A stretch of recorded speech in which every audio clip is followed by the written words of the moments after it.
All right. We are being recorded. So, Nitya, you go ahead, please. Nitya Balasundar. Yeah, hi Rajivji. Yes, ma'am. So I have a quick question about the H1B stamping. I recently moved from F1 status to H1 and I booked my slots in January. But I wanted to know, can I visit any other country? For example, my brother stays in UK. Can I visit him before stamping, or it's better to go for stamping first and then travel to any other country? Well, you have an F1 visa stamp right now? Yeah, I do have the F1, but from this October, it got approved for a H1. So right now it will be H1, right? I'm not sure UK will let you enter. I don't know the laws of UK. Okay. Because you have a UK that's visa? A visitor visa, but You have a UK visa? Yeah, a visitor visa. Yeah, I think you should be okay. Check with a travel agent whether this will be a problem or can you only get a transit status. I think you're okay because you have a visa to the destination. So there's no requirement that you have to wait for visa stamping before you can start having a good time. So go for it. Okay, Rajiv. All right. Yeah, thank you so much. Good luck. Yeah, thank you. Sure. Himanshuji, go ahead. Himanshu Jain. Yeah, good morning, sir. Sir, I just had a small question, sir. I saw your video on YouTube in regards to the new H1B rule. So my question is that right now, see how the fraud is happening is like people are filing multiple applications. I know that will come to a stop, but are there any guardrails to prevent like people from Hyderabad just filing a $10 fee, like an application without any offer? Because next year also No, I was it's only the employer who can file, no? It's only the employer, and it is a requirement that even when you file for the lottery, you should have a genuine project in hand. Is there any guardrail beyond that? No, not so far. So next year also the applications won't reduce, right? Because this year itself we had 400K unique applications. Next year the word will spread even further out. So next year also we might see more than 500,000 applications, right? Because I know But that is there in the law. Did you also notice that they are tightening that you have to have a letter from the end client that says we have a project and this degree is required for this job, etc. And that should make it difficult to get the H1Bs filed and approved. Because I know that is what is in the law, but in reality what is happening is people are just filing without any offer, generating fake in-house projects and filing it by a desi consultancy. No, you have the comments open on the regulation. Why don't you make your comments there? Sure, I'll do that. But do you think that are there any guardrails in the new regulation? Not that I saw, but this is a proposed regulation. By the time they finalize the regulation addressing everybody's concerns, this might look different. Okay, and just one last question. So this the client thing that you just told about, is this something big? Like, will this prevent this from happening? Like people filing without? It's quite problematic. Why? Because this could even hurt genuine companies, not just the companies that are filing without any real projects. Because typically the end clients don't like to give letters, and also it's very difficult to say that only people with a degree can do a job. See, in software, a lot of work, if you have worked 10 years, you might be able to do the job. So I don't know. I think it's going to be a little uncomfortable. But of course, there are plenty of jobs that you can't do without a degree. And that's going to be the deal breaker here. Okay? So hopefully, if the client regulation comes, then we might see a downfall in that. No, we'll see. It's gonna be interesting. We'll see what happens. Okay. Cool, sir. And do you have any updates on the H1B third lottery by any chance? No, I do not. All right. Thank you so much, sir. You're welcome, sir. Naimishji, go ahead, please. Naimish Pandya.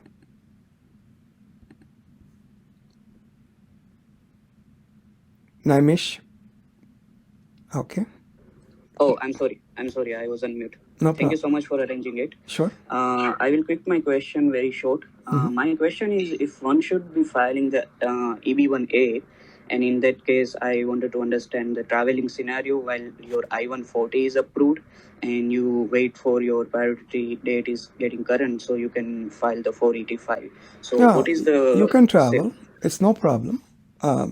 Until you file the 485, where things are a little bit more tight, and still it's not a big deal. Yeah.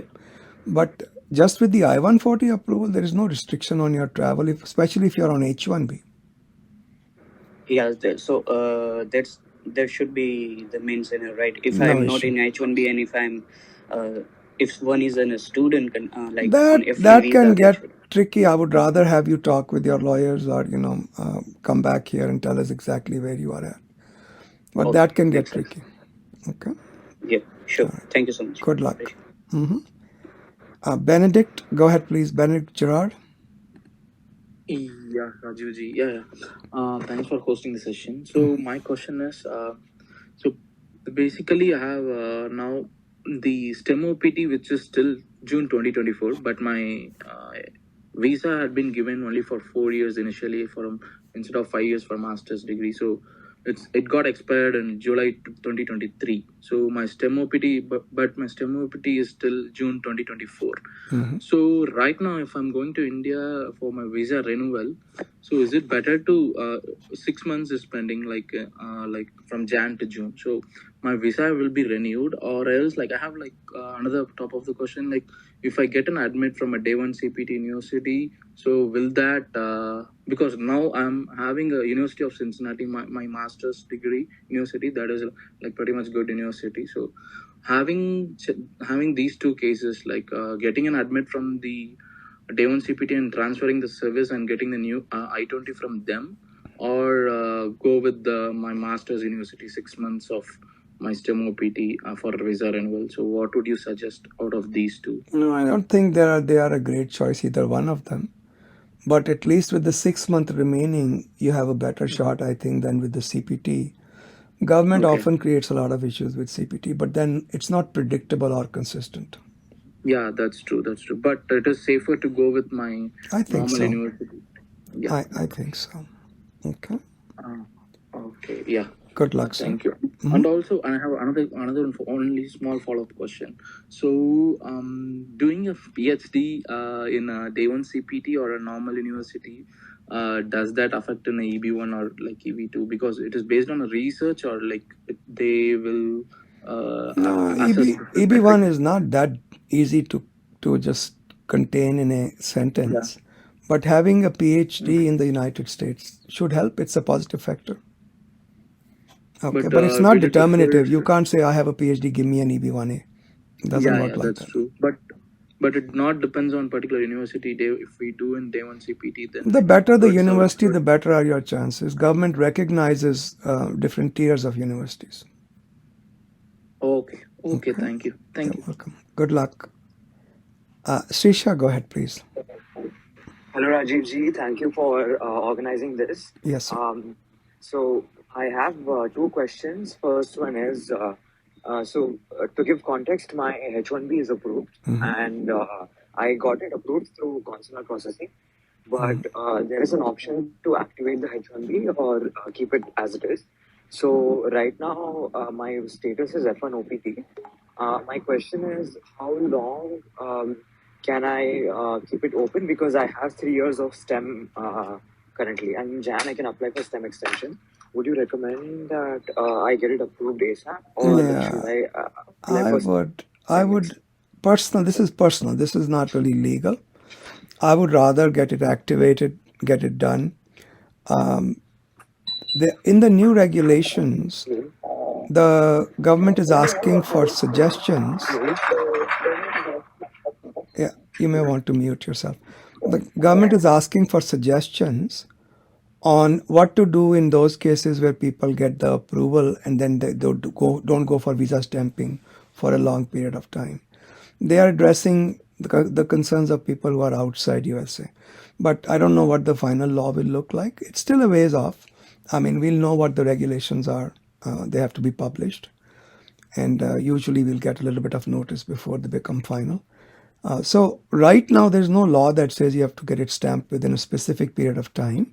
But from a personal peace of mind perspective, I would rather get it done, get it over with. Because, you know, Got if the H1B is denied, you can still come back on your OPT, right? Right. Because my question, another question is like, when I apply for extension in Jan, are there any chances that they would reject the STEM extension? No, I don't see why. Okay. Nothing here. Yeah. Also, one more thing is, I wanted to understand if currently I have to pay taxes as a F1 status. Yeah, there is an IRS publication which talks about it. Just go to the IRS website, look for F1 optional practical training. There's a publication that tells you what you should do. Okay. All right. Good luck. Thank you, Rajiv ji. You're welcome. Yeah. Bye. Vatsal Gandhi. Vatsal ji, go ahead, please. Hey, Rajiv ji. So I have a couple of questions. So recently I was laid out and I filed for B2. And in the last week of October, my B2 got approved. So I have questions regarding what if I get a job. So what is the process of getting H1B transferred? Okay. And another question is, hold on. All of this has been dealt with in the frequently asked questions on immigration.com, our website. Just look at the frequently asked questions. So typically what happens is, depending upon what stage you're at, worst case scenario, you just have to go get a visa stamp, or if you already have a stamp, H1B stamp, you can come back using it. But you just have to step outside and come back. Worst case scenario. So that's how it works. But do look at the frequently asked questions. What else? Definitely. So my B2 is validated until February 2024. So if I don't get a job, so is it what would be the process of B2 extension? Just the same process all over again. Same form, same is there any fees. chance of getting rejected because of by the time they come around to rejecting it, maybe 6 months or more have already passed. Okay, because I got this B2 approved within a couple of months. Yeah, that's pretty impressive. In the month of February. That's pretty impressive because they were taking 7, 8, 9 months for these approvals. So, but now actually I filed using your immigration law office. Oh, good. Oh, so why are you talking to me here? You should talk to me at as our client. Just tell your case manager to make an appointment. You don't have to come here. Yeah, so I was just I used to attend Thursday calls, so that's why I thought So आपको आदत पड़ गई गांधी. आपको आदत पड़ गई गांधी साहब. You're just addicted to it. Okay. No, of course you're welcome to call anywhere. But I don't remember. I must have reviewed your case, but I don't remember your name. Pardon me for that, but there was a time when I used to remember everything. But, it just gets more and more difficult. So, but not to worry. You will be fine. Okay. Yeah, so regarding the B2 extension is there are very less chance of getting this rejection, right? Yeah, I see in your case, in the kind of cases, because typically when we file a B2, we also provide data on unemployment. So it's what do you want us to do when there is no job right now? We are looking. And these jobs are going to come back. It's a temporary lull, hopefully. Okay. So I think there's a good reason for the extension. You're not doing it for the fun of it. Yeah, absolutely. Right. Good luck to you, sir. Awesome. Yeah, thanks so much. Bye. Hi, Shri Ramji, go ahead, please. Hello, Rajiv ji. Thank you for hosting this.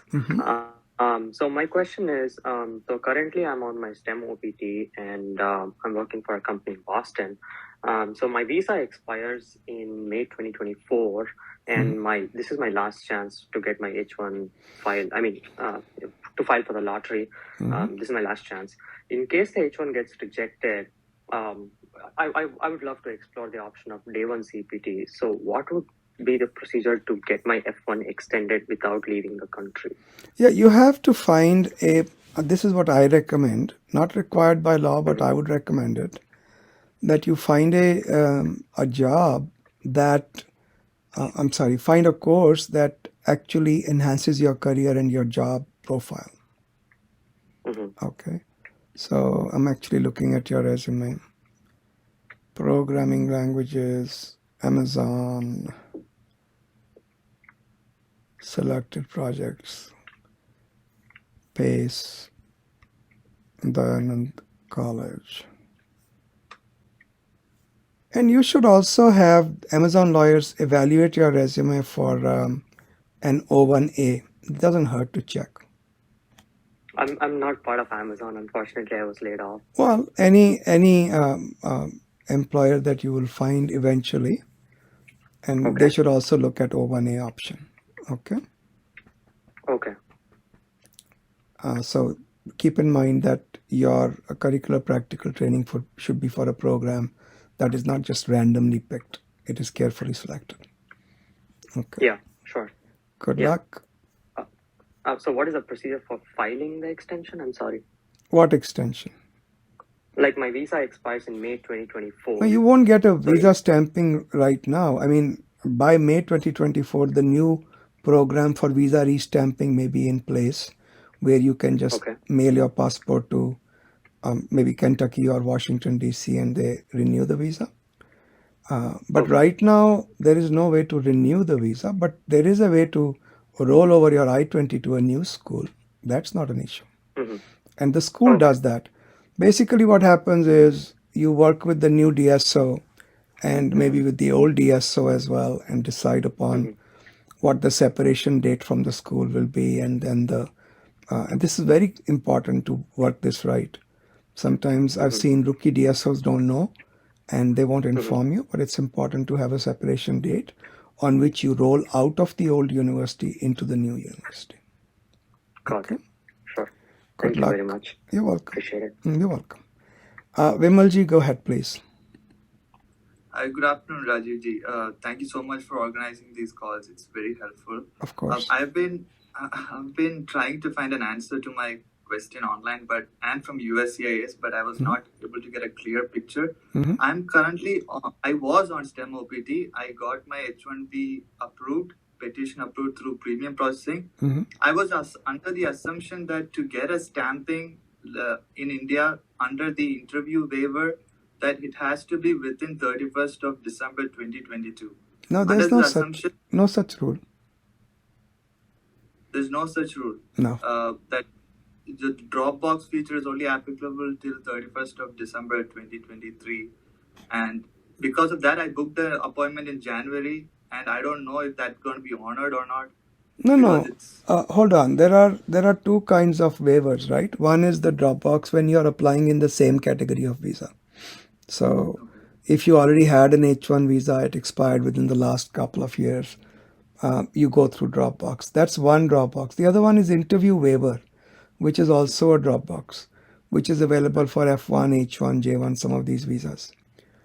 So I don't know what they are going to do with interview waivers, but they had extended it the last time. It was supposed to sunset.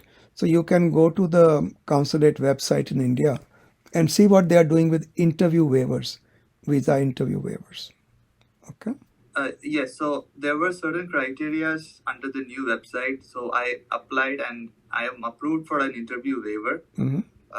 But I'm assuming there was this directive that it is applicable to 31st December 2023. No, I have not seen anything like that. But, there are so many things that could have slipped my notice. I doubt it. That's why I'm saying double check with the consulate website. It should be on the consulate website if there is a problem. Okay. One last thing, one more thing is there. It's just that since my H1B is approved, I was planning to move out of state since I work from home. But if I move to a different state, another LCA and probably another amendment is supposed to be initiated. So in order to avoid that, I'm now sticking to the current city that I'm in. But in the future, if I'm moving to a different state, how long will an LCA and an amendment take? Well, LCA is typically 7 business days. Amendment, whether you file premium or non-premium. I mean, these are not really big issues. You should talk to your lawyers. Based upon when you file, things change drastically. Like, for example, just until a few months ago, B1B2s used to take 8-9 months. Now this is the 5th or the 6th person who has told me today that their B approval only took 2 months. So things change, and some of that you can get an idea online. Just Google or search USCIS processing times. Okay. Right. Okay. One more thing. Earlier, You're one gonna have to person was let me telling go. that. I have a lot of people waiting, Vimal. All right. Okay. Good luck. Kaushik, go ahead, please. Kaushik ji. Hi, Rajiv. I hope you're doing great. Mm-hmm. So, a quick question. So, I recently got approved H1B visa through consultancy, and right now he doesn't have any project. So, according to his point of view, he's telling me that you go back to India, get your visa stamping, stay there for like 2 to 3 months, and then come back. According to him, if I'm on a Indian land, so he doesn't have to run the paycheck. No, Is it like right? there is a lot more. Things got a lot more complicated than that. So first of all, I am not at all comfortable with applying for a visa without a project. If you go for it, 90% or 99% chances are the consulate will ask you for the project documentation. Okay. So the visa stamping is not going to be that easy. Okay, so it's better I stay here. Do you have a change of status to H1B? Oh yeah, I'm on an H1B now. Well, start looking for another job. That's what I would recommend. Okay, and for how long I can be on a non-payment or non-pay slip?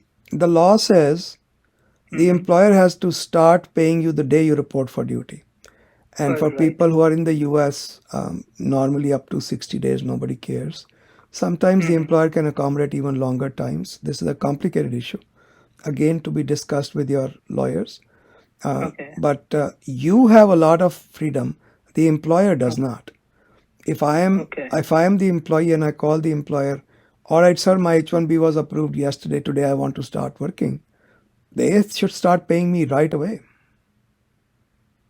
Even if they don't have a project, that's their problem. Okay. Got it. Okay. Thank you so much. You're welcome, sir. Good luck. Have a good day. You're welcome. You too. Hi, Jasneek ji. Go ahead. Hello, Rajiv ji. Thank you so much. I have a question on my H1B. So currently my H1B got approved through consular processing, and I did it in a premium processing one.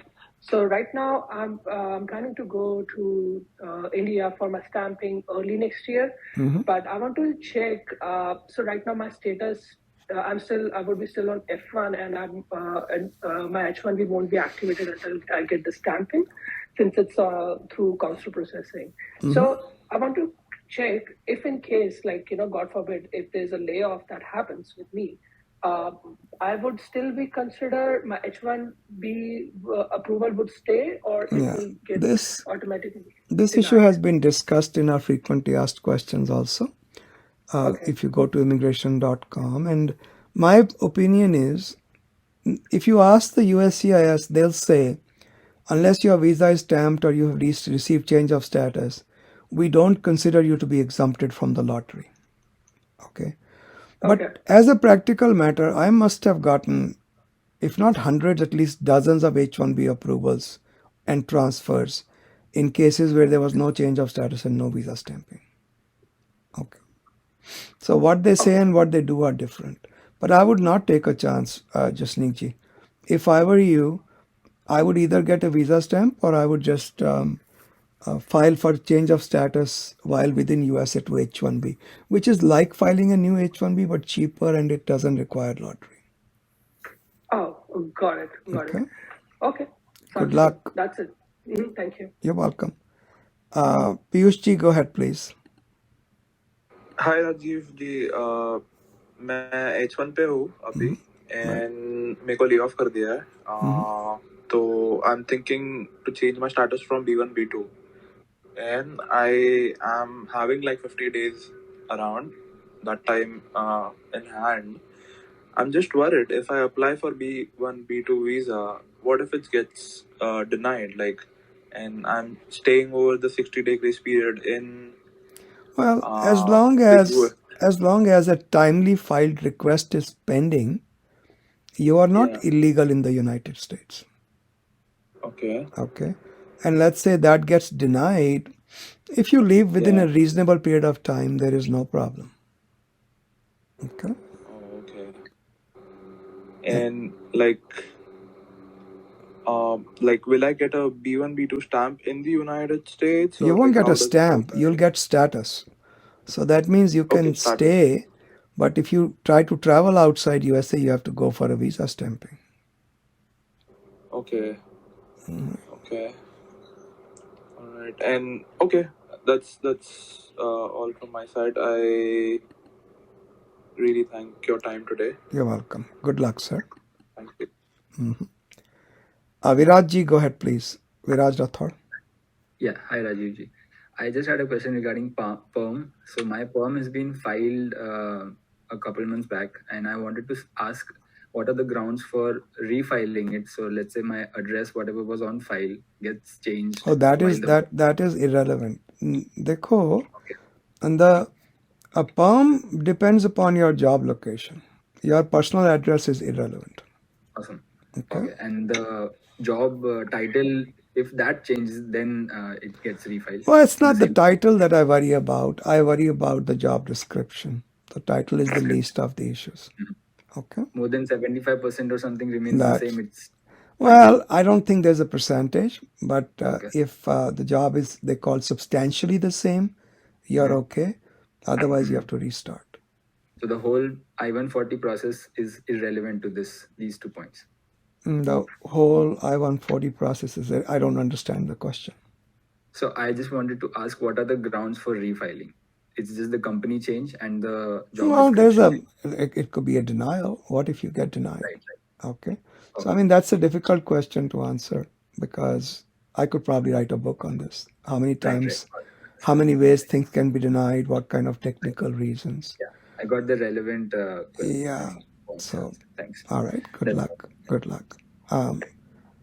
So, by the way, guys, everybody who's here, just don't forget the national interest waiver option, especially for those of you who are in the STEM fields and are in the critical and technology list, whatever that is called. I keep forgetting its name.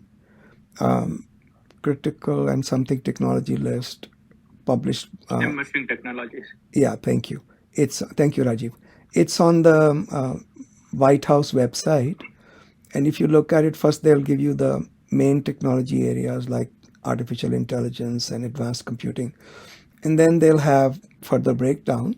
So if you come under those categories, it's worth considering filing a national interest waiver for yourself.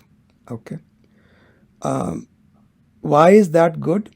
National interest waivers are good because they give you both a priority date and a way to keep extending your H1B beyond 6 years. And the I140, the green card is attached to you. You can keep changing jobs. The green card never goes away, okay? As long as you are working in your own field. So I like NIWs for these 2 reasons. We've done a bunch of them for those people who are in this situation. Now the important question is, do I need a lawyer for EB1A or NIW? Or EB1B? I always tell people that depends upon whether you have more money or more time. Okay. So if you have money and you can afford to blow a few thousand off and have a lawyer do it for you, let them do it. They do it professionally. Definitely they can do a better job than you can. Number 2, if you do it yourself, it is not really that difficult, but it does require some know-how. So if you have the time to spend to study the law, and you still won't be able to do it as well as lawyers do, but it's worth a shot. And also remember, a denial does not in any way preclude future filings. You can keep filing again and again. I had some guy whose case I reviewed yesterday. He'd been denied EB1A twice. And when I looked at his resume, I think I can win that case because that case was not properly argued. So, sometimes lawyers can make a difference, but if you study hard enough, you can do it yourself. So don't forget the NIW option. EB1As are more complicated. They require more work, but NIWs definitely could be possible. And don't forget, the best resource for this is the USCIS policy manual. It tells you exactly what you need to do. Okay. Rajiv ji, go ahead, please. Hello, Mr. Khanna. How are you? Very well, sir. How are you? Good, sir. Sir, I have two questions in two different topics, but both are currently important to me. So, I heard your YouTube video on concurrent H1B, and I was wondering what happens to the concurrent H1B in case of traveling abroad or after returning to US, as there is no guideline from USCIS. Yeah, there is no guideline, Rajiv ji. So what I would say is, let's say you have employer X and Y both concurrent, and you went and got a visa stamping for employer X, no problem. Let's say later on in your life, somewhere along the line, you leave the X job. Is there a problem that Y was filed concurrently? No, that becomes the main. And even with the visa stamping of X, you can travel on Y. Right. But what I meant to ask is, let's say I'm working for employer A and I have a concurrent with employer B. When I'm returned back to US, do I need to file the concurrent again? No, absolutely not. So is there a way to find whether my concurrent visa is still active? Because what happens to that is nowhere updated. No, but it's automatically, as long as you returned on your H1B visa, why should it be a problem? It is automatically rolled up. I don't see any issue here. Okay. All right. Perfect. Good. The second question is about bringing my parents here on B2 visa. So my wife is on F1 visa right now, and she has filled DS160 for her parents. Now she also applied for a change of status to H4 EAD last week of October. Now, does the DS160 has to be filled again for the... No. So the way I look at it, the information should be true on the date you file a form. Okay. Later on, the situation... The thing is, the appointment we got is in the month of April, and at the same time, we are expecting the H4 EAD to approved. Okay, but why should that interfere with your parents' tourist visa?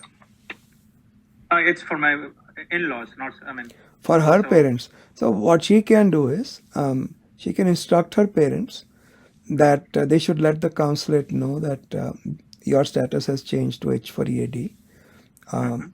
And I believe there is a way to actually update or amend a pending DS160 or already filed DS160. So look at the frequently asked questions on DS160 on the State Department Consulate website. Sure. Okay. Thank you. Good luck. Thank you, Mr. Khanna. You're welcome, sir. Hi, Nishaji. How are you? Hello, Rajiv ji. I'm good. How are you? Very well, thank you. Okay. So, Rajiv ji, thank you so much for hosting this call. I've been trying to get in touch with you on this community call from almost last 3 to 4 weeks, but finally, luckily, I got it today. So, the thing is, I am currently on H4 without an EAD, and last week, it is renewed for the next 3 years. Take care. Okay, so my, when it comes to my experience, I have an overall of close to 11 years of experience as on talent acquisition and HR. So last year, I was told that, in case if I file directly on HR, there are very less chances of my H1 getting approved. No, we have done a bunch of HR people. Actually, theoretically, at least, that is true. It is very difficult to get H1Bs for H1B की बात करें ना आप निशा? जी Rajiv. So yeah, H1Bs are theoretically at least very difficult, but we've done a bunch of cases for HR people. We've done it both on the technical side as well as the non-technical side. So far, so good. I've been able to get approvals. No, that's great. So yeah, you have answered 50% of my question, Rajiv ji. Thank you so much. So बात ये हुआ था कि last year I had filed for H1 as a Scrum Master. Scrum Master is not a job. See, Scrum I mean, as a Master is business analyst. simply it's simply a way of designating your role in a project. It is not a job by itself. Yeah, I mean, I meant to say as a business analyst for my H1, but though it had got picked, it later it got denied for some reasons, and one of the major reason is the consultant was fraud. So that is not attached to you. That is their problem, right? Exactly. So now the thing is, I'm again planning to file my H1 next year. Acha. So I mean, will it be okay if I file something on my HR experience as a HR specialization or HR analytics, or you want me to switch to something technical side? Let your lawyers take a look at the case that was filed earlier. You have a copy of it? Yeah, I have the RFE which the consultants gave me, but they didn't give me any denial notice. Actually, the most important thing is the letter that went with the H1B that described your job. Okay? Because it's important for us to know what kind of job description was assigned to you. Okay? But it's it's also very common for people to qualify for multiple positions based upon one degree. Okay? So, for example, if you have a degree in decision sciences, you could be a business analyst, you could be AI developer, you could be a systems analyst, you could be doing SAP implementations. I mean, there's so many things you can do. You could be a statistician. So it all depends upon. I just want to make sure nothing was said that was untrue. That's all. Yeah, I understand, Rajiv ji. Thank you so much for that. So what you can do is, you have time, you may not be able to, but at least file a Freedom of Information Act request to see if you can get a copy of your H1B paperwork. Okay, sure. And when it comes to my filing H1B, you would suggest me to go ahead and file on my HR experience, or? Ma'am, Satyamev Jayate. Always tell the truth. Okay, sure. Okay. Because there were most of the people in my network who had suggested skills like data analyst or data analytics or whatever the truth is. Look, if you qualify for multiple positions, you can have your pick, but you can't have a job described as X and actually be doing Y. That's blatant fraud, and that's a permanent bar from entering the US. And if the government wants to get really tough, they can put you in prison. It's up to 5 years. It's a felony. Okay.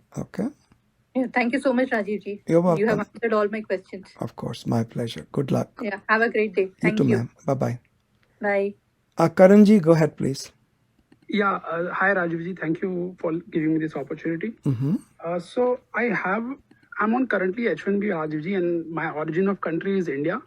So if my employer files for green card, let's say next year, and my spouse is born and brought up in Dubai, so her country of origin is UAE. So can we file, can I choose to, put the country of origin of my spouse so that, absolutely. the green card? Absolutely. Okay. So it's not a problem that you are not married right now. By the time you are filing your I140 or I485, if you get married to somebody not born in India, you can claim their country of birth as your country of chargeability. Got it. But she is on F1 visa, so she. That doesn't matter. That has no bearing on this. Great. Yeah. Thank you, Rajiv. That was my only question. You're welcome. Good luck, sir. Thank you so much. You are welcome. Nagendra ji, go ahead, please. Nagendra Pandu something? Nagendra ji? Yes. Hello, Raju ji. How are you, sir? Thank you for taking my call. Good, sir. How are you? Very well, thank you. Sir, I have written to you one balancing my H1B option and Canadian immigration. So just to give context, I got a PhD from Boston University, but I never won my H1B lottery. And so I had to move to Canada as a PR, and I've already spent 1 year. And this year I won the H1B lottery, and it's approved. Oh, excellent. Congratulations. So, thank you. So I have the dilemma now that I'm just 2 years away from this. versus coming to US on H1B and filing for I140 and take the path? That depends. See, ultimately, it depends upon your long-term goals. You have not received your visa stamping yet, have you? I'm waiting for the Dropbox appointment. Yeah, I would at least get the visa stamping done. After that, again, unless the law changes, which is being proposed, you don't actually have to come. But if the law is about to change, you can come and join the employer for a few months and then go back. That way you have the best of the both worlds, because best of both the worlds, because once you are outside the lottery for at least 6 years, you don't have to worry about it, maybe more. So even if my citizenship changes, then I can That doesn't matter. Avail The H1B is not attached to your country of citizenship. That's not an issue. Okay, that's very good then. Yeah, you could actually even can with I ask a follow-up question? Yeah, make it really quick because I've got a bunch of people. So go ahead. So if I come back and file for I-140, I have 20 months to come back to Canada to resume my path to citizenship. If I come to US and then file for I-140 and it's approved, then can I come back after getting Canadian citizenship? Yeah, so right now the law is, once the I-140 is approved, it is good forever. Okay.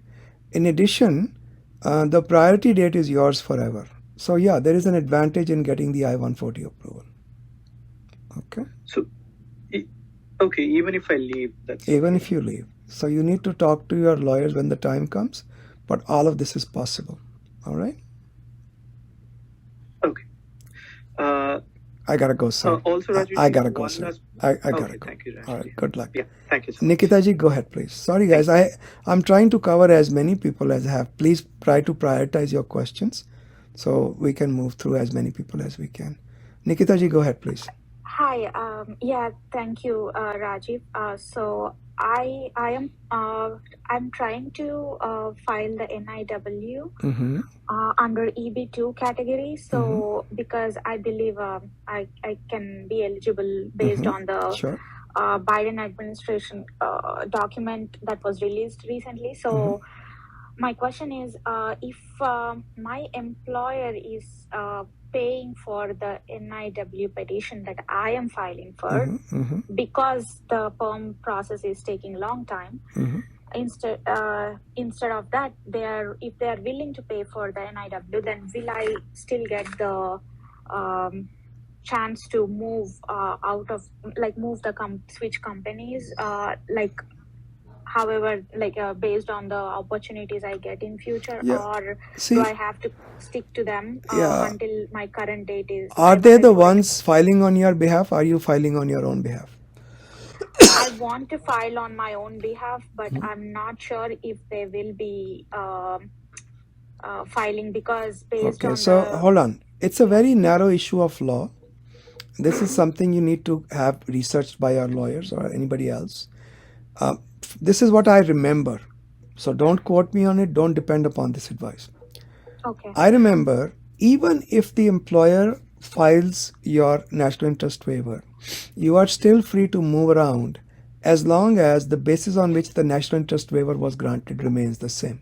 So for example, let's say that you are a specialist in network security, right? And your employer has filed a national interest waiver because they are deploying you in this software that they're developing, which is end-to-end protection for networks. Okay, so as long as you keep working in network security, it doesn't matter whether you work for IBM or you work for Microsoft. Okay, but if they narrow it down and they say you are working on a particular government project, and that project is 10-year project, and that's the basis for your NIW, that might be more complicated. Okay, this is what I remember from when I researched this issue a few years back. I don't remember off the top of my head, but ideal situation is you file your own NIW. Okay. Can I reach out to your law firm to get the evaluation, or an appointment or something? Yeah, you can send me an email if you need time with me to help@immigration.com and just describe what you need help with. Okay, thank you. We'll set up a consultation. Good luck. Sure. Thank you. You're welcome. I hate to call anybody Muhammad because usually that's not their name, but sir, go ahead. Hi, Rajiv sir. How are you doing? I'm well, sir. How are you? So far, so good, sir. I have a very quick question. पहले अपना नाम बता. What is your name? How do you call yourself? Asrar, sir. I know. Nobody calls themselves Muhammad. That's quite a promotion, right? So, recently, my company has been laying off some people, so I'm scared about my job. And when I read about the options I can explore, currently I'm on H1B. My visa is not stamped. I have been on H1B since last 2022. So, But you have change of status, right? You got your status, so you're working on H1B. yes. Yeah, Yes, so sir. that's not an issue. Okay.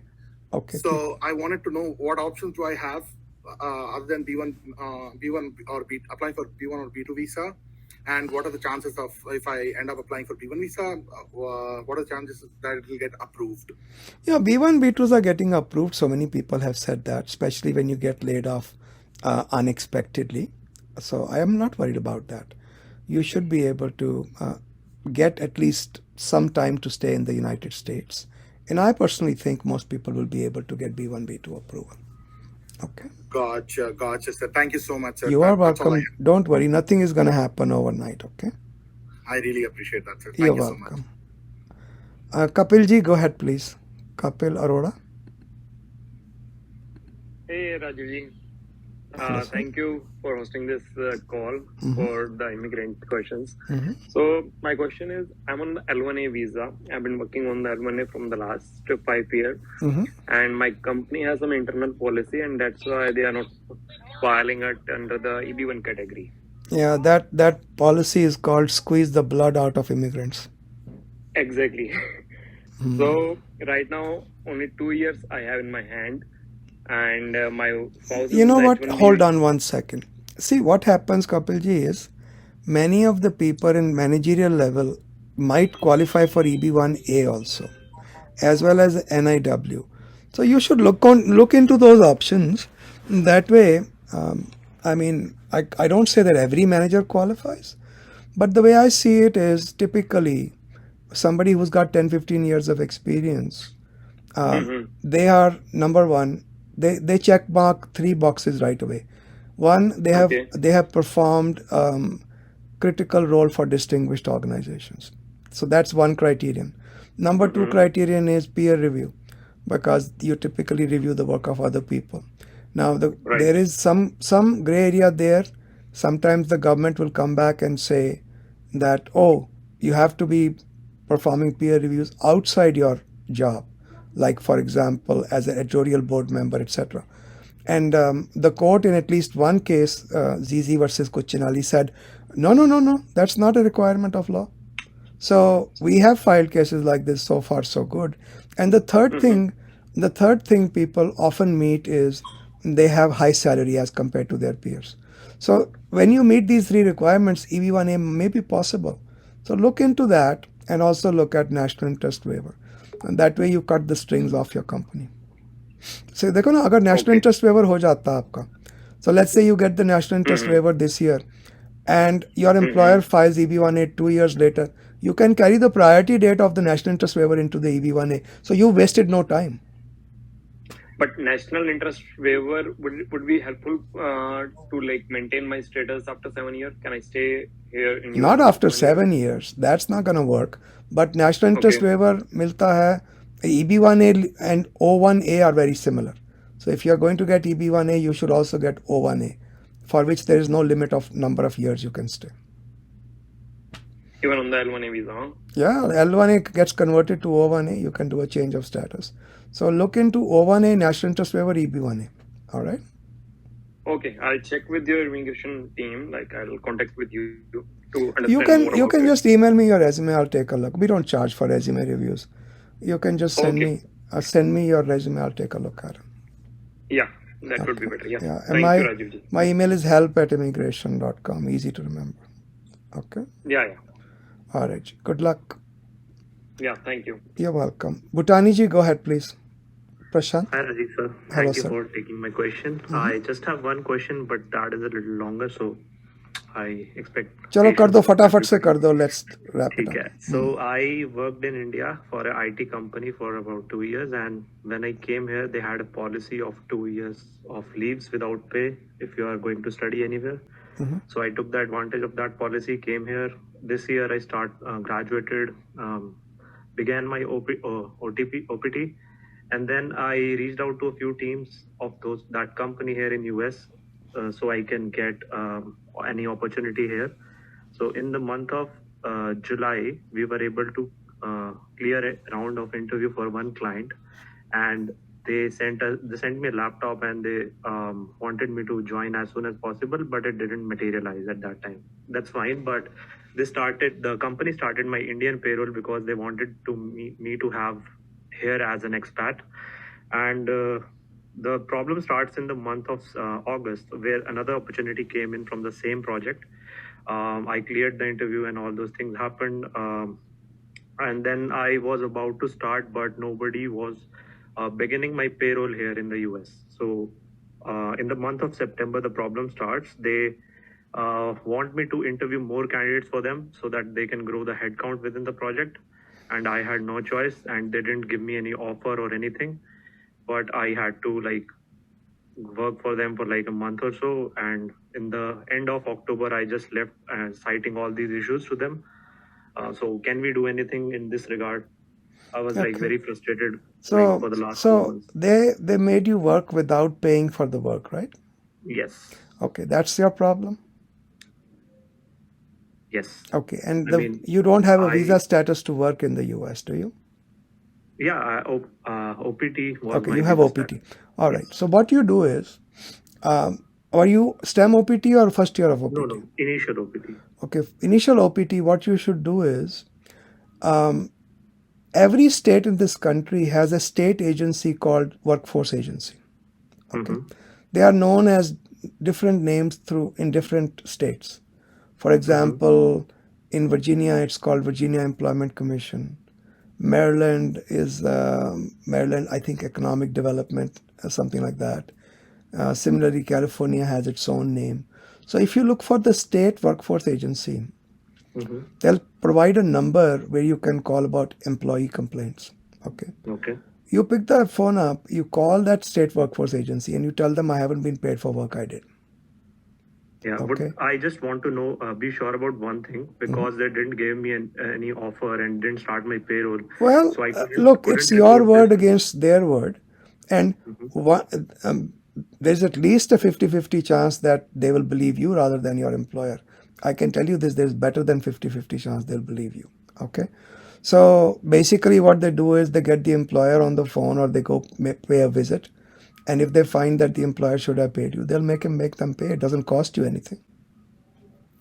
I just want to be sure, would it be any implication to my immigration status, since I couldn't report this employment to USCIS at the civil? Well, you should have reported. Report it now if you can. Talk to your DSO. Because I didn't have their EIN, as they didn't offer me. Well, talk to your DSO. See what he suggests. But if there are all these complications, then obviously you can't recover. Okay. All right. Thank you. You're welcome. Good luck.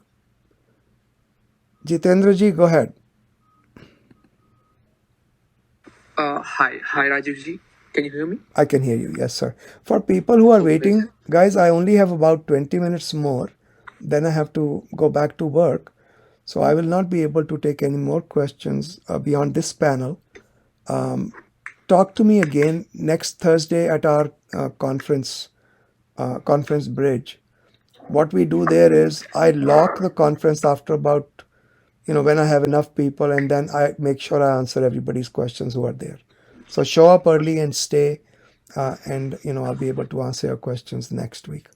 Haji Jitendra ji, thank you. Go ahead, please. Yeah, sure. So basically, currently I am working with a Colorado-based company. It's called Managed Methods. So I'm the only H1B employee in this company. Okay. So my manager is saying that since USCIS has made their rules stricter, based on my H1B petition, he's asking me to come daily to office, whereas the entire team can work from home like 3 days a week. So Hold is on it one second. mandatory? Hold on, Yeah, wait a sorry. second. What is the distance between your home and your work? It's hardly 15 miles, 1.5. Okay. So you can let your manager know that if the distance between the approved workspace and the space where I work from actually is less than 50 miles, there is 50? yes, 50? yes, 50.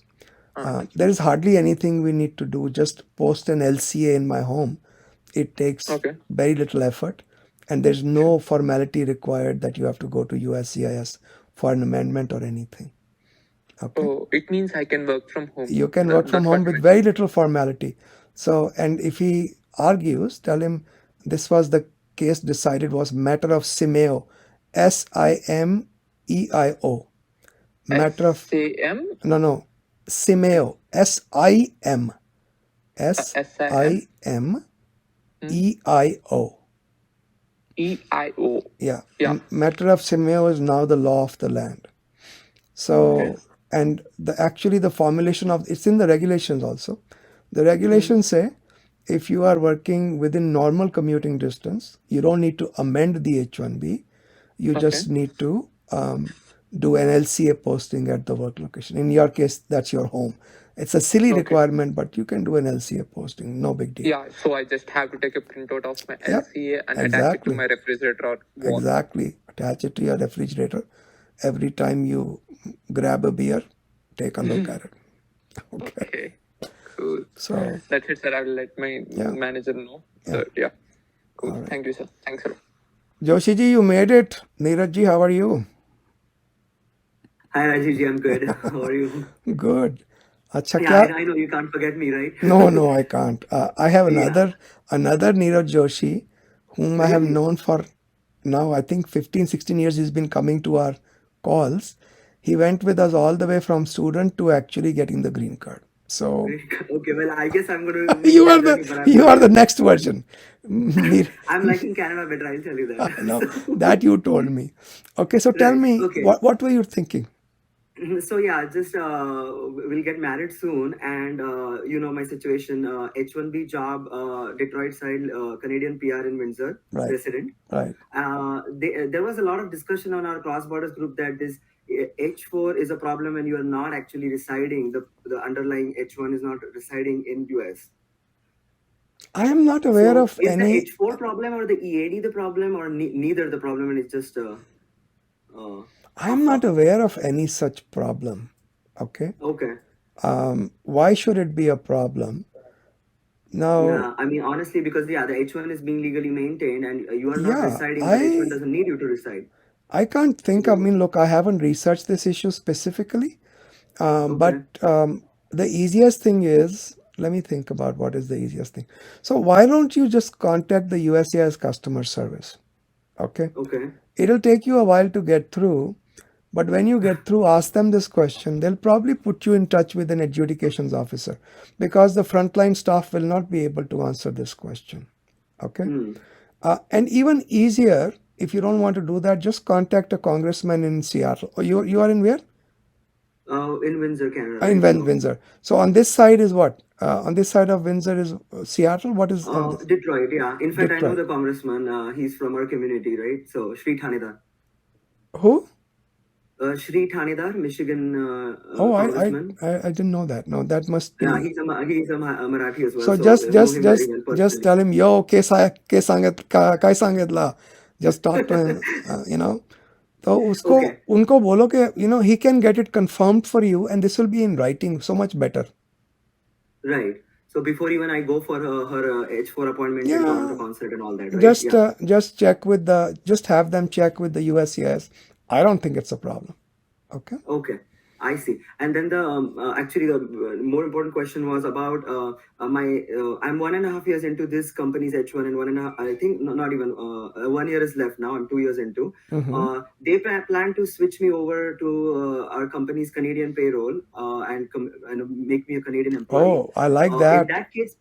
Yeah, because What's if you become a managerial level employee, then you can do an EB1C L1A type deal also. Correct. So that would be one potential in future. But what happened is they said in the meantime, even as a for attending business meeting, just purely meetings, or me personally to just cross over Detroit and go for Yeah, I Detroit. think that should be okay.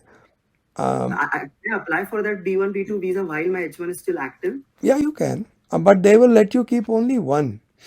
Typically, see, if you look at the SOPs, they are supposed to revoke all the H1 all the visas before they issue another visa, but typically they don't. But what I would do is, first of all, have your company lawyers research something called intermittent H1B.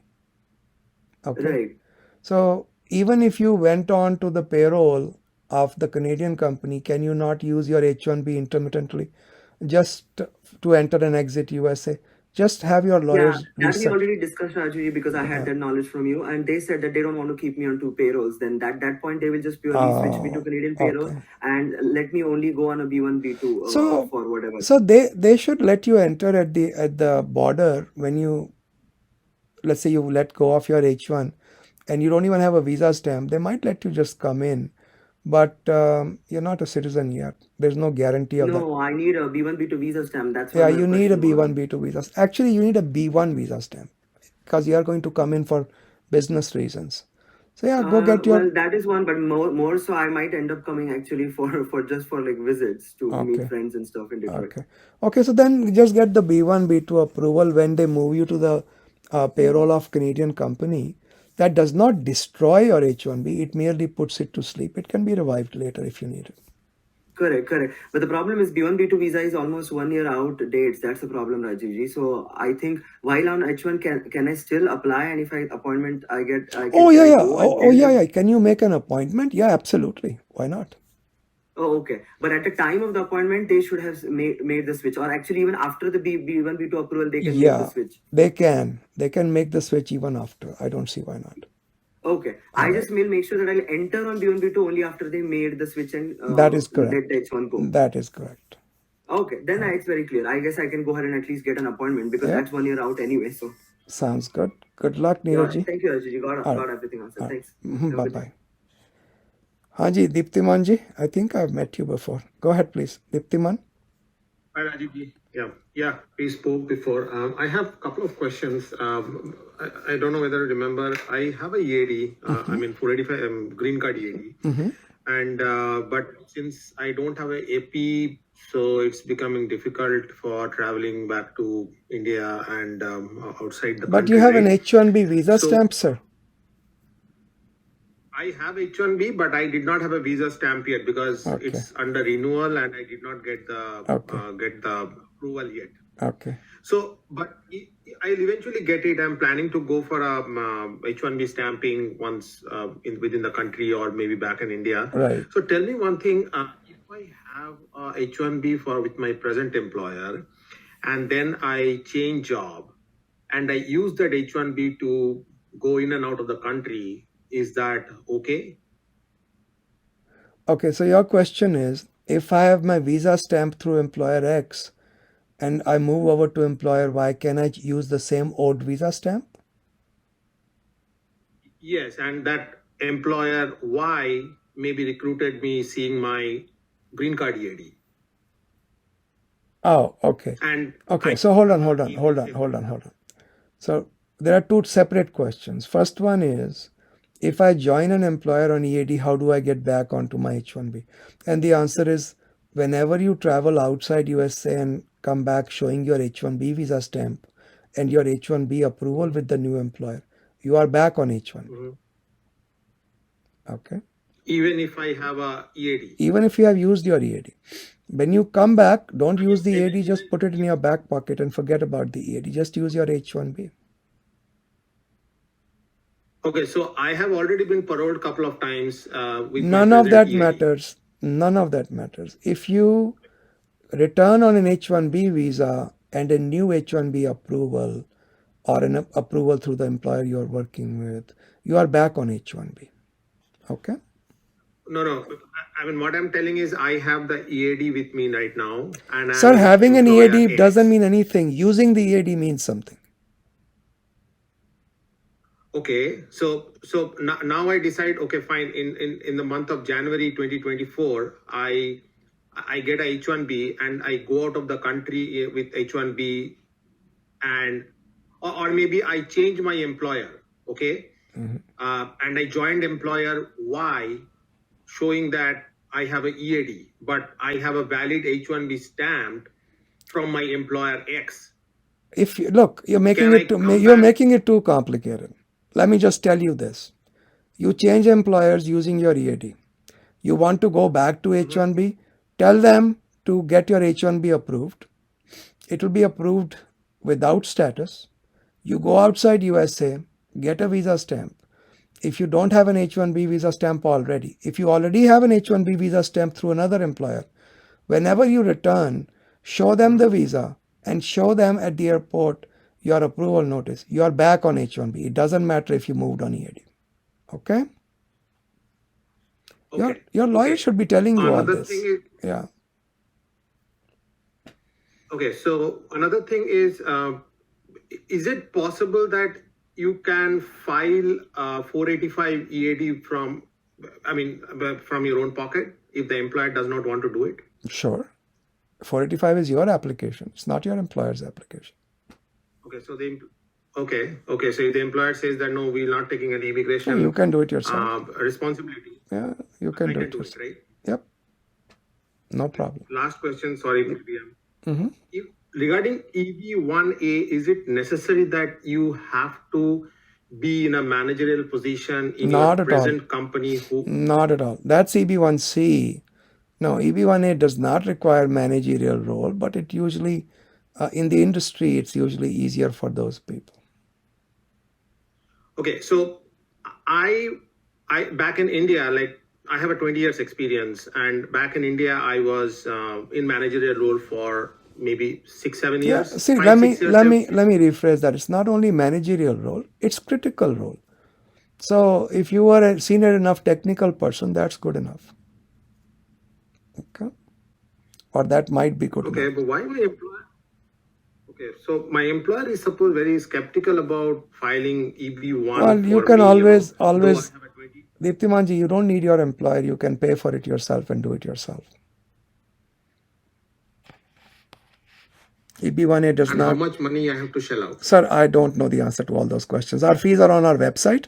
You can go take a look at them. I don't even know what we charge. Okay. Okay, so maybe I will get back to you on this. Sure, no problem. Yeah. Okay, I'll send you a mail actually. No worries. Let me send you a mail. No worries. Thank you. Good luck. Bye-bye. Yes, sir. Yuan, go ahead please, Yuan. Hi Rajiv ji, very good morning. Thank you for hosting this. Of course. I have one question. I'll not take much time, of course. I've got the H1B approved. Then my employer, whom I work for in India, has also shown interest and said like, hey, why don't you do the change of employer and get the H1B to us, which is done, and it got approved as well. So I'll be going for stamping soon. And what my employer proposal is, in future we will be doing conditional PR. I'm not very sure about the green cards actually. I've been doing some research on EB1, 2, and 3, but what would be the most convenient way to get the green card? Your questions are too generic. You need to do a lot more research. I would suggest go to uscis.gov. Okay.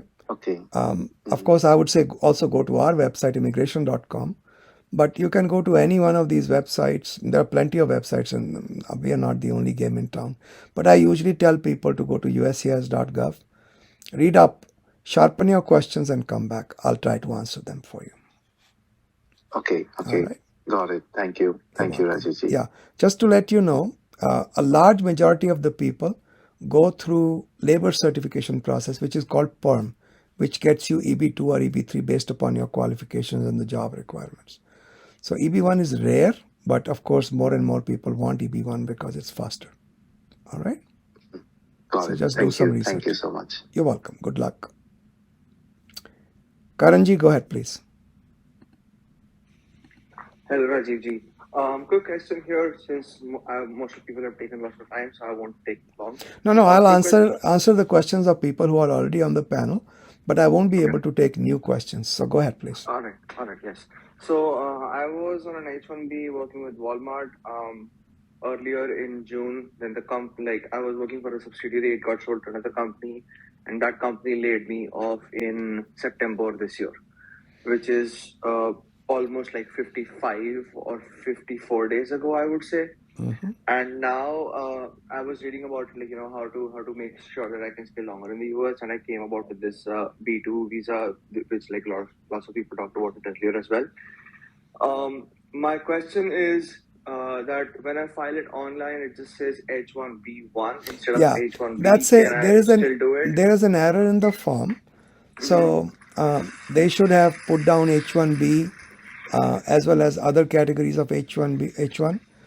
So what you do is take a screenshot of the drop list options, okay, and in your cover letter to them say that you are doofuses, you don't have H1B option, so I have selected the next best, which is H1B1, even though this is not my status.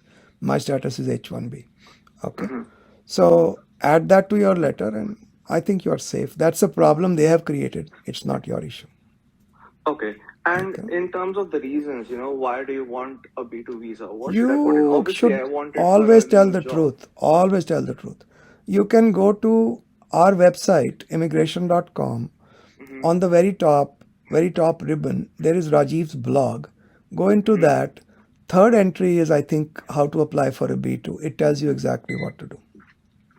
Okay. And also, I've heard from a lot of people that B2 is being approved, so that's fine. But in case it is not approved and I find an employer, when they again file for an H1B, would it create any problems if my B2 is I have already pending said or that. approved? I've already said that today. Worst case scenario, you have to go out and come back in again with an H1B visa. I was reading somewhere that if the premium processing is filed on the new H1, then B2 is also filed in premium processing, so we get both the results on the same day or near to each other. That's not necessary. No, not true.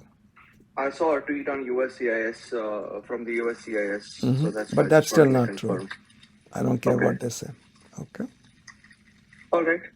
Good luck. And do the employers create any problem if they see a B2 visa right now and they're hiring for H1? That's the impossible question to answer. Depends upon the employer. Okay. All right. All right. Yes. Thank you. You're welcome. Sahilji, go ahead, please. Hello, Rajiv ji. I'm currently on first year of F1 OPT, and I'm working for a non-profit cap exempt organization, and they are willing to provide me an H1 sponsorship. Okay. So my question, there are two questions. So I want my option open to work for an for-profit company in future.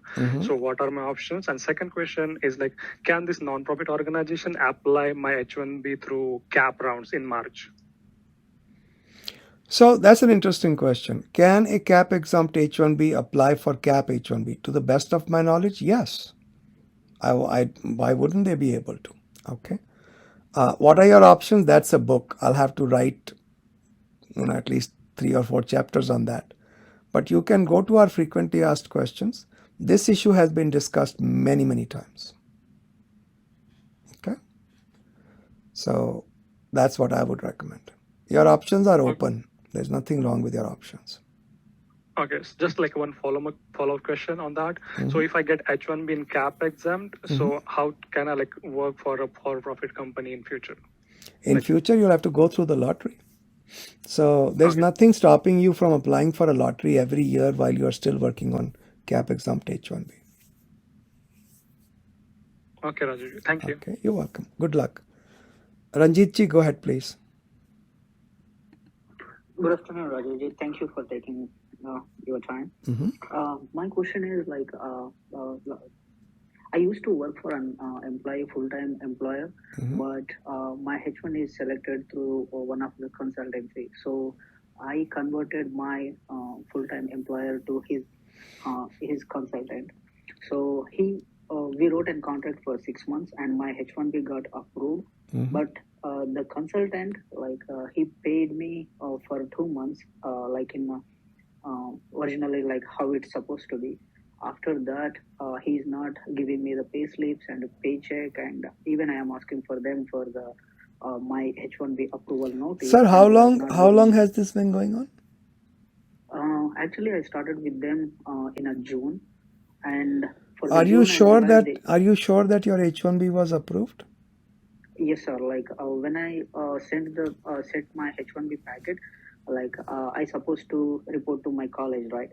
So they provided me with the notice number on my I-20, and I checked with All that case number, and it was approved. Okay, so what you do is Google wage and hour division.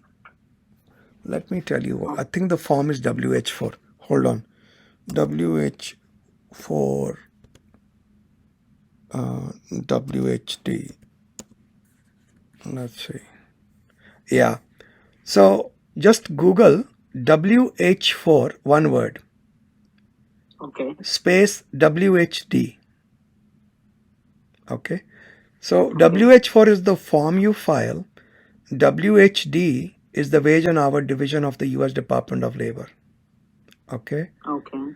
And the very first page that opens, if I do these two terms, is the instructions for form WH4. A person can fill out this form to report violations by an employer, H1B violations by an employer. Okay. It tells you exactly what to do. You can also call the wage and hour division. They'll take your complaint over the phone also. It will cost you nothing. They will get you your money. Gotcha. Okay.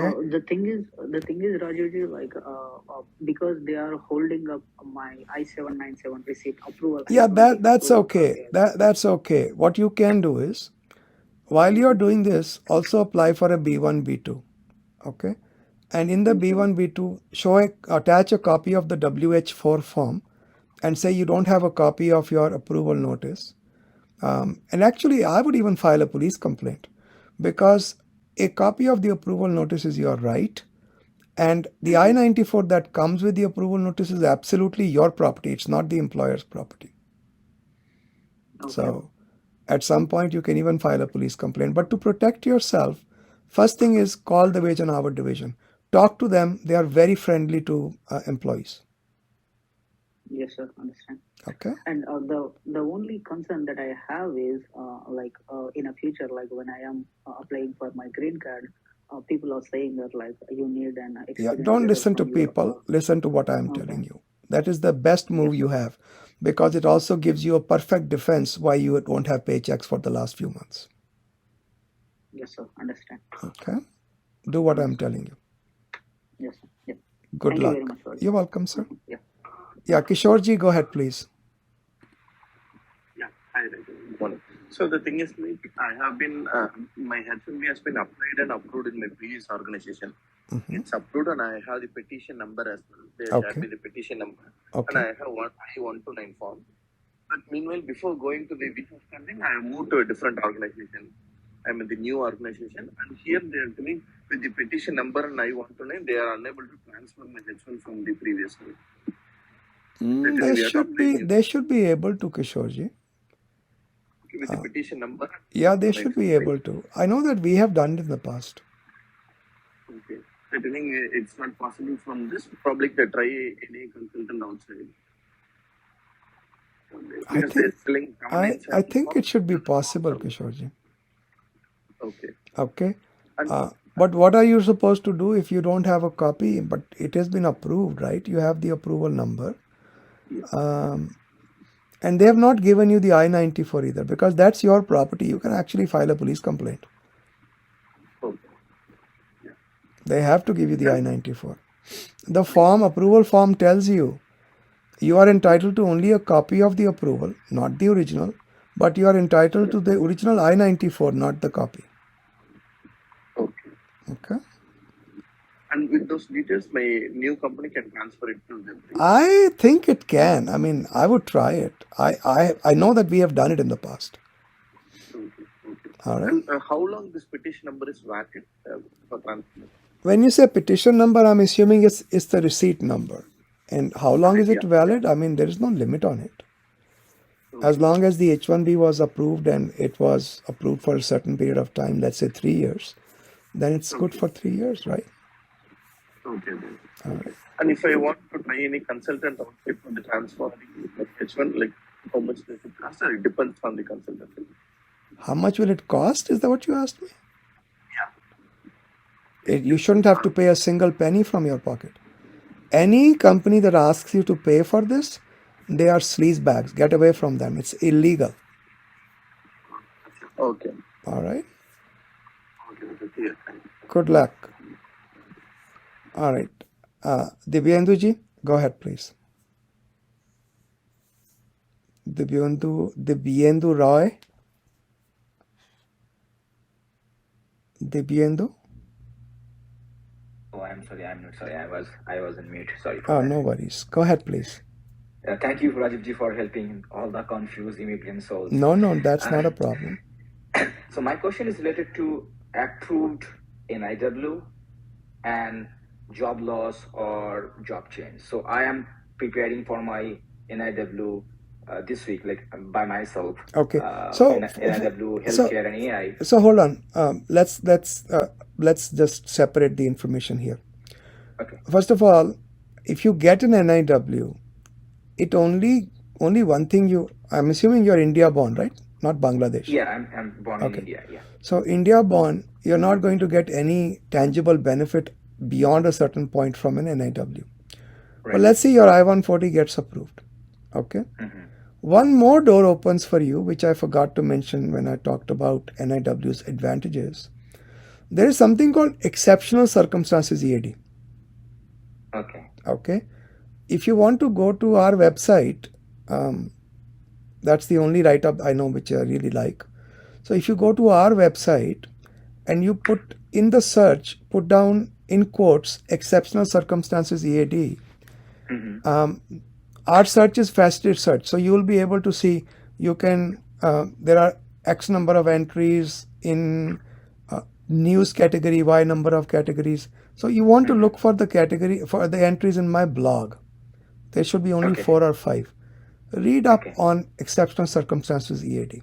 So even if there's a job loss, you should be able to convert to exceptional circumstances EAD. That's one thing. And other than that, the I-140 itself gives you no right to stay in the US. You have to apply for a B1B2 like everybody else.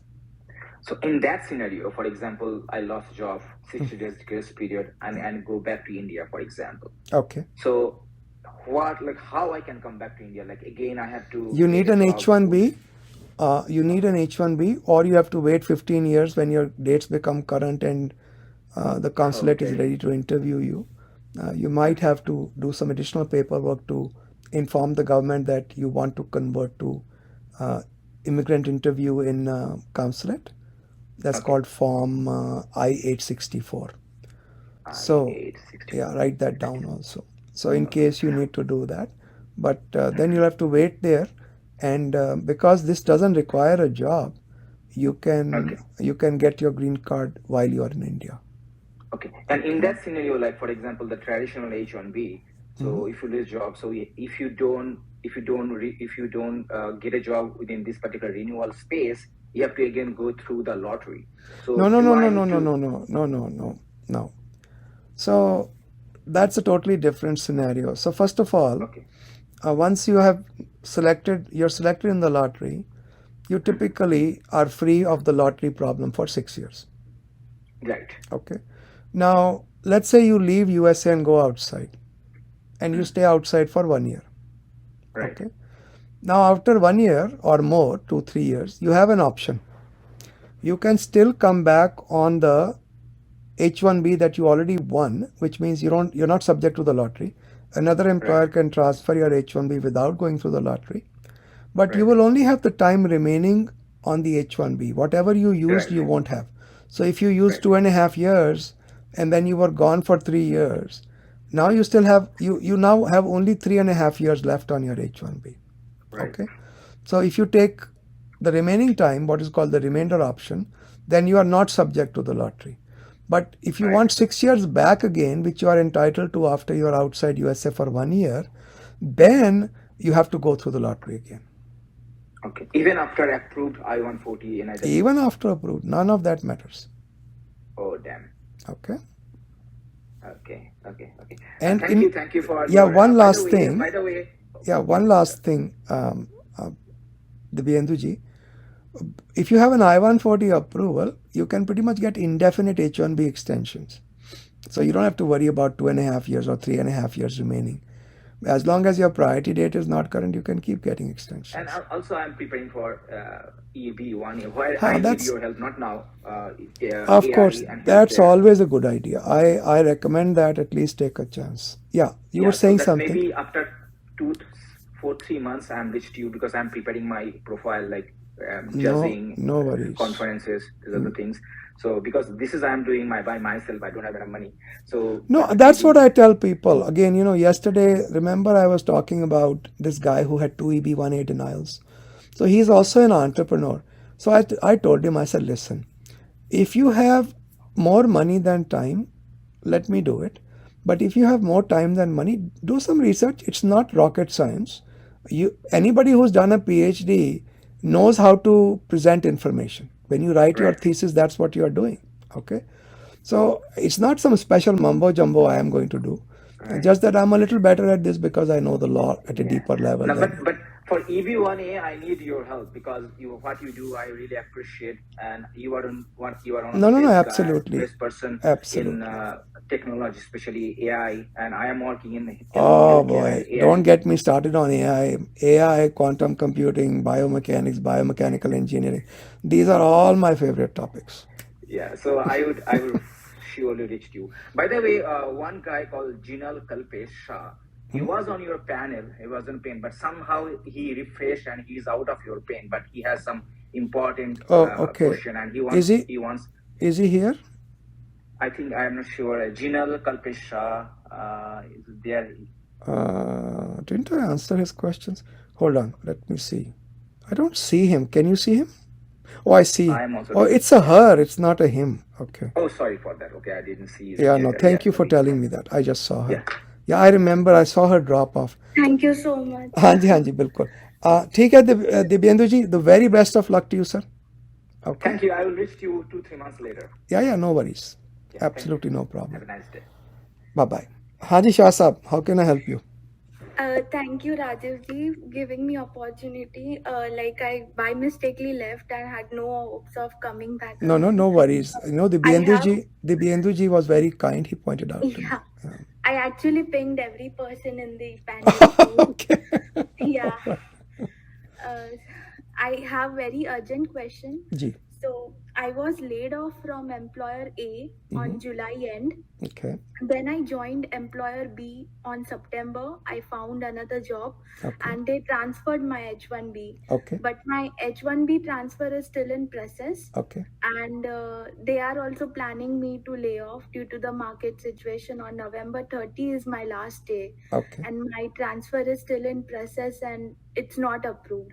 So my question is, after November 30, will I get a 60 days grace period? Only if Jinal ji, I don't remember the exact law off the top of my head, but from what I remember, it must be approved for you to get 60 days again. Okay. Let me double check since this is so important. Give me 1 second. Yeah. Let me see. I have time till November 30 to save my status. You can always apply B1B2 also in the meantime. So that's not an issue. So my H1B is not processed. Still I can apply for B1B2. Yeah, absolutely. Because you said July you got laid off? Yeah, I got laid off on July and another employer transferred my H1B in September and it is still in process. July to August to September. So they filed within 60 days. Yeah, they filed within 60 days. Okay, let me double check one thing because B1B2 becomes iffy. But let me double check. I think I have my notes on this. Hold on. Let me take a look at it. H1B. And then I think it's in the Law, regulations, cases, memo, policy. I think it's in regulations. And I think it's RSK analysis, 60-day grace period. Here we go. Okay, so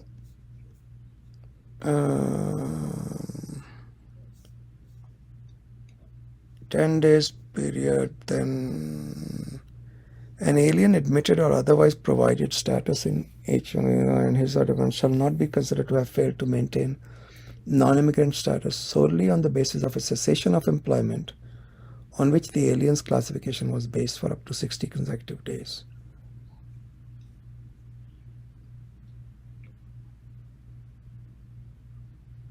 New petition is approved.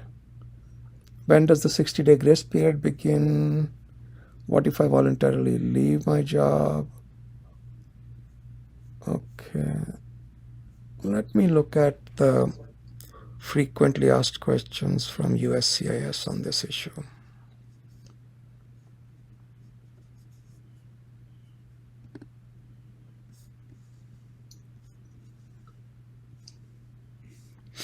Portability of employer petitions. Okay. Eligible H1 may begin working for as soon as the employer properly files an H1B.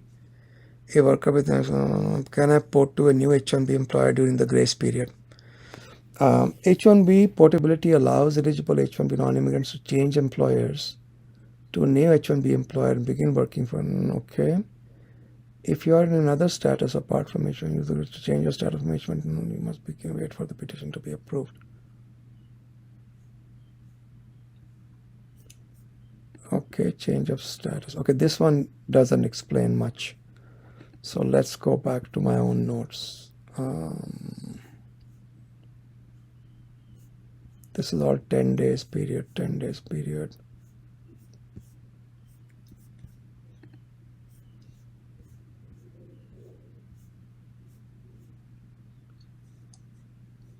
Okay, the 60-day is given once during an authorized validity period, but may be given multiple times if there are multiple validity periods. So validity period only begins if there's an approval, I guess. Hold on. Ma'am, I'm still looking at my notes. Yes, sir. The 60-day period would provide needed flexibility. During either time, may apply for be granted extension of stay. All that we already know.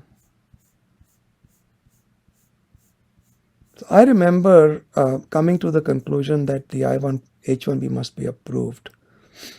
While the grace period may only be used by an individual once during any single authorized validity period, it may apply to each authorized validity period of an individual. Okay.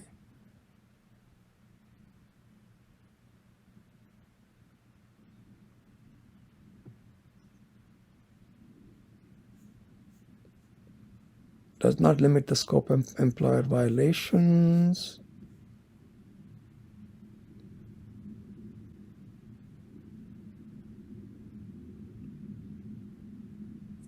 Okay.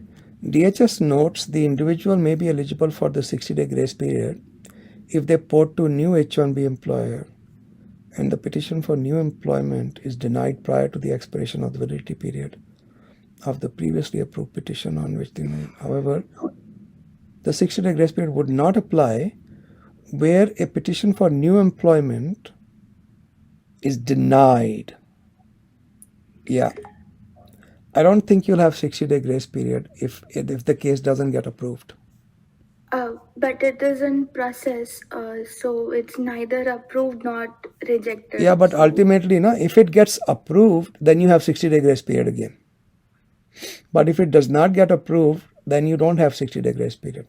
Then you should be planning to move outside the US, keep applying for jobs from outside US, come back when the H1B is approved. Can I do it premium processing so that before November 30 I can get the results? Can you premium process the current H1B? Yes. Yes, you can. You can ask the employer and you can offer to pay for it also. Okay. Okay. Yeah. Thank you so much, Rajiv ji. I You're think I welcome. got my answer. Okay, excellent, excellent. Good luck to you, ma'am. Thank you. All right, bye-bye. All right, folks. Sorry I've got to run. Guys, I'm actually way over time. So I'll see you again next Thursday. Take care, everyone. It's great hanging out with you.